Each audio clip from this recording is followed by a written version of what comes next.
नमस्कार दोस्तों, मैं कहानियाँ सुनाता हूँ के 721वें एपिसोड 721st एपिसोड में आप सभी का हार्दिक अभिवादन, अभिनंदन, स्वागत और आभार। दोस्तों, इस एपिसोड में कोई ख़त नहीं, कोई किताब नहीं, कुछ आसपास की बातें। हम लोग दोस्तों इतने मैकेनाइज्ड हो गए हैं, इतने मैकेनिकल लाइफ जीते हैं कि हमारे आसपास नेचर में क्या हो रहा है, नेचर क्या है, हमें पता ही नहीं है। हम इतने मैकेनाइज्ड हो गए हैं कि इस मैकेनिकल लाइफ के ऊपर मुझे अकबर इलाहाबादी साहब का एक शेर याद आता है। हम क्या कहें अहबाब क्या कारे नुमाया कर गए। अहबाब मीन्स लोग, कारे नुमाया ऐसा काम जो दिखाई दे, सबसे अलग हो। हम क्या कहें अहबाब क्या कारे नुमाया कर गए। बीए हुए, नौकर हुए, पेंशन मिली, फिर मर गए। यही जिंदगी होती है हम लोगों की। बीए हुए मतलब एजुकेशन हुई, नौकर हुए, कहीं नौकरी करी, पेंशन मिली, रिटायरमेंट के बाद पेंशन मिली और फिर मर गए। यही जिंदगी होती है हमारी। मैंने एक बार कोशिश करी थी कुछ अलग लिखा जाए, आज वही पढ़ रहा हूँ। उम्मीद करता हूँ आप लोग को पसंद आएगा, या जैसा भी आप लोगों का ख्याल हो अपने कमेंट्स से मुझको नवाजिएगा। आज कलम उठाई कि चलो कुछ लिखा जाए। कोई नया मुद्दा दिमाग को सूझा क्या? जी जी नहीं, बिल्कुल नहीं, कसम से कतई नहीं। फिर आज लिखने का मूड क्यों बनाया जनाब? क्या ये ज़रूरी है कि हमेशा कोई मुद्दा हो तभी लिखा जाए? कभी कभी कुछ यूं भी या यूं ही लिखा जाना चाहिए। माँ कसम सच कह रही हूँ। कुछ इधर की, कुछ उधर की, कुछ यहाँ की, कुछ वहाँ की। समझ रहे हैं ना आप? जी बिल्कुल समझ रहे हैं जो आप कह रहे हैं, और या अल्लाह यकीन मानिए जो आप नहीं कह रहे हैं हम वो भी समझ रहे हैं। वाह खुदा, बड़ा ज़हीन दिमाग पाया है आपने। अच्छा जी, हाँ जी। देखिए, आप मुझे इधर उधर की बातों में भटका रहे हैं। मैंने कुछ लिखने के लिए कलम उठाई है आज। लो कर लो बात। अभी खुद ही तो कह रहे थे कि इधर उधर की बातें लिखेंगे। अरे तो इधर उधर की बातों का मतलब ये थोड़ी होता है कि बकवास लिख देंगे। हाँ नहीं तो, अरे हम कोई प्रधानमंत्री थोड़ी है कि जो भी मुंह में आया बोल दिया। उसके पीछे सारा मंत्रिमंडल लगा हुआ है लोगों को समझाने में। अच्छा जी, तो आपका इधर उधर से क्या मतलब है, जरा तफसील से समझाएंगे, जरा विस्तार से समझाएंगे? हाँ तो जनाब तफसील से समझाने वाले थे इधर उधर का मतलब। सुंदरलाल का जवाब। अम्मा बताते हैं, जरा बैठिए, सांस तो लीजिए। ये क्या हमेशा घोड़े पे सवार आते हैं आप? मेरा जवाब। अच्छा जी, हाँ जी। ये लीजिए, दाएं हाथ से हुक्का खींचिए और जरा बाएं हाथ से पानदान उठा दीजिए। ये लीजिए। जी शुक्रिया। मैंने पानदान खोलकर मैंने पानदान खोलकर पान लगाते हुए सुंदरलाल को जीवन का फलसफा समझाना शुरू किया। ओह, सुंदरलाल का तारुफ यानी परिचय तो मैंने कराया ही नहीं। सुंदरलाल मेरा बचपन का दोस्त है और यहाँ जल विभाग में कर्मचारी है। पूरा नाम सुंदरलाल श्रीवास्तव है, लेकिन श्रीवास्तव वो नहीं लिखता है, उसकी जगह कटीला लगाता है, यानी पूरा नाम सुंदरलाल कटीला। अब थोड़ा सा उनका खाका भी खींच दूं। मझोला कद, कायस्थों वाला रंग यानी थोड़ा दबा हुआ, आंखें चमकीली, खासियत होठों के दोनों किनारों से बहता हुआ पान, दबा हुआ रंग, ऊपर से पान की लाली। शायद इसीलिए कटीला लिखने लगा था। खैर, किरदारों का तारुफ भी तो लाजमी होता है। आगे देखते हैं कितने किरदार टकराते हैं। हाँ तो सुंदरलाल, ये जो इधर उधर का लिखना होता है ना, ये बकवास नहीं होती है, ये जिंदगी का फलसफा होता है। जरा सोच के देखो, कितने लम्हे हम तफरीह के लिए निकलते हैं, हमेशा कोई ना कोई काम। घर से बाहर निकले तो किसी काम से, किसी से मिलने गए तो किसी काम से, कोई हमसे मिलने आया तो किसी काम से। सुंदरलाल, ये बताओ कि तुम यूं ही बिना किसी काम कभी घर से बाहर कब गए थे कि चलो आज जंगल की तरफ घूम आए, आज जरा शहर से बाहर निकलकर नदी की तरफ हो आए, आज गाड़ी उठाकर पहाड़ों में निकल जाएं, बस यूं ही। धूप में निकलो, घटाओं में नहाकर देखो। नहीं याद है भाई, मुझे नहीं याद है। मालूम है, हर इंसान को अपने अपने तरीके से अपने अपने आप को बहलाता है और उसको चाहिए भी। आजकल हर चीज में पैसा लगता है, मैं जानता हूँ, लेकिन ये किस कमबख्त ने कहा कि तफरीह करने का मतलब होता है स्विट्जरलैंड जाओ। लेकिन ये बताओ कि इधर उधर लिखने का मतलब क्या है। सुनो, क्या तुम हर वक्त रूहानी किताबें पढ़ते रहते हो? नहीं। क्या तुम हर वक्त अपने ऑफिस से मुताल्लिक संबंधित चीजें पढ़ते रहते हो? नहीं। इसका मतलब है कि तुम कुछ इधर उधर की किताबें या रिसाले भी पढ़ते हो। क्यों पढ़ते हो ना? रिसाले यानी मैगजीन। क्योंकि हमारे दिमाग को भी कुछ हल्की ग़िज़ा चाहिए होती है। ऐसे ही मेरे भाई, हमेशा लेख लिखते लिखते, कहानियाँ लिखते लिखते, रिपोर्टिंग लिखते लिखते, मतलब की बात लिखते लिखते मेरा दिमाग भी थक जाता है।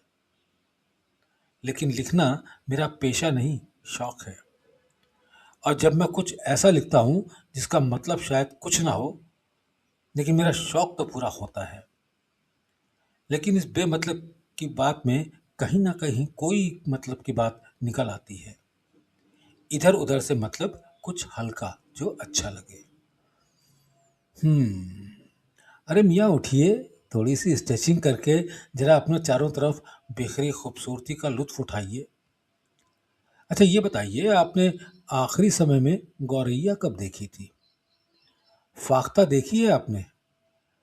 आपने नदी किनारे पैर डालकर कोयल का गाना कब सुना था? जंगल में किसी खंडहर होते हुए मंदिर में बैठकर अपने आप से और कुदरत से बातें कब करी थी? याद नहीं होगा ना? कैसे याद होगा? हम घर से बाहर निकलते हैं तो कुत्ते को घुमाने का काम, सब्जी भाजी लाने का काम, बच्चों ने कुछ मंगवाया है वो काम, दवाइयाँ लानी है वो काम, राशन खत्म है घर में वो लाना है वो काम, सुबह काम शाम काम। सोचो सुंदरलाल, सोचो। चलते चलते शाम आई, लेकिन जाना काफी दूर था। चलता ना रहता तो और क्या करता? रास्ते में रुक के दम लूं, ये मेरी आदत नहीं। लौट कर वापस चला जाऊं, मेरी फितरत नहीं। लेकिन जब मंजिल का तसव्वुर जहन पर गालिब हो तो पैर के दर्द मायने नहीं रखते। बकौल शायर, ठहर के पैर से कांटा निकालने वालों, ये होश है तो जुनून कामयाब क्या होगा। ओहो, तो आज जनाब बगावत के मूड में हैं? नहीं, बगावत तो मेरी खुद से है, और वो भी आज से नहीं कभी से है। जानते हो, जब मैंने अपने पीर का एक खत या खत का वो हिस्सा पढ़ा जहाँ जनाब ने फरमाया कि मर्द तो वही है जो एक बार कुछ ठान ले तो उसको अंजाम तक पहुंचाकर ही दम ले। मेरे भाई, मेरे लिए ये लाइन एक तराजू बन गई जिस पर हर रोज मैं अपने आप को तौलता हूँ और हर रोज हल्का ही पाता हूँ। और ये चीज मेरे अंदर खुद बगावत पैदा करता है। रोज मेरा ज़मीर मुझसे सवाल करता है, रोज मुझ पर हंसता है, और मैं कमबख्त हार के लौट आता हूँ। लेकिन आपकी हिम्मत माशा अल्लाह सलामत है, ये काफ़ी नहीं है क्या? मेरे हम नफस, मेरे हम नवाज, हिम्मत सलामत है। ये मेरे गुरु महाराज, मेरे साहिब आलम का करम है। लेकिन उसकी इस रहमत को ज़ाया नहीं करना, ये मेरी जिम्मेदारी है।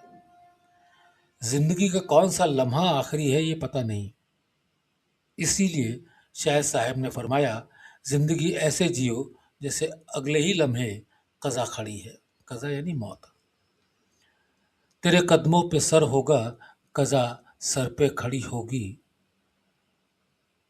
यार क्या लिखने बैठा था और क्या लिखने लगा।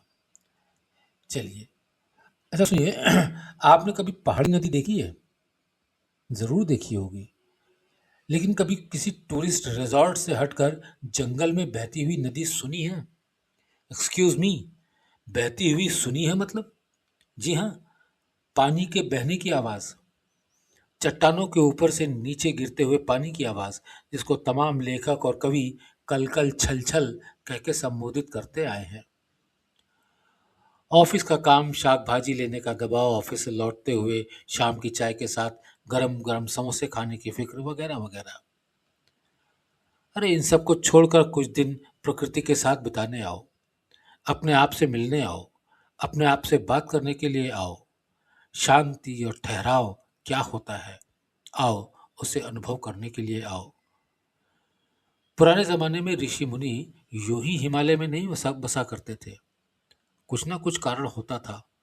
आओ उस कारण को ढूंढने के लिए आओ।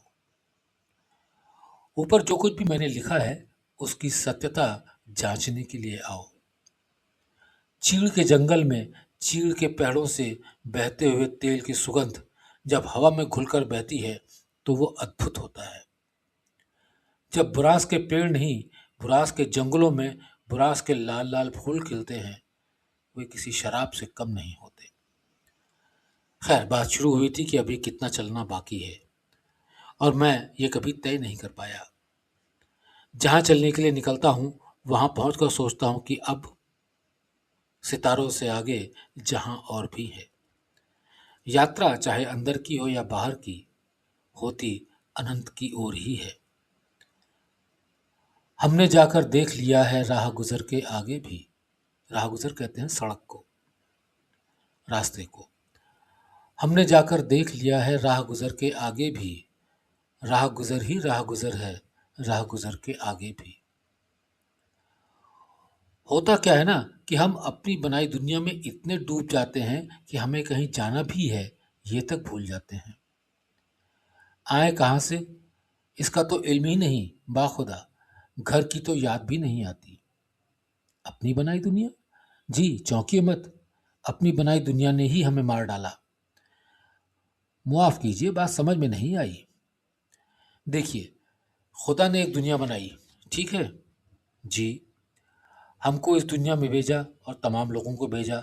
कई रिश्ते बनाए, माँ का, बाप का, भाई का, बहन का, दोस्त का, पति का, पत्नी का, माशूक और माशूका का, वगैरह वगैरह।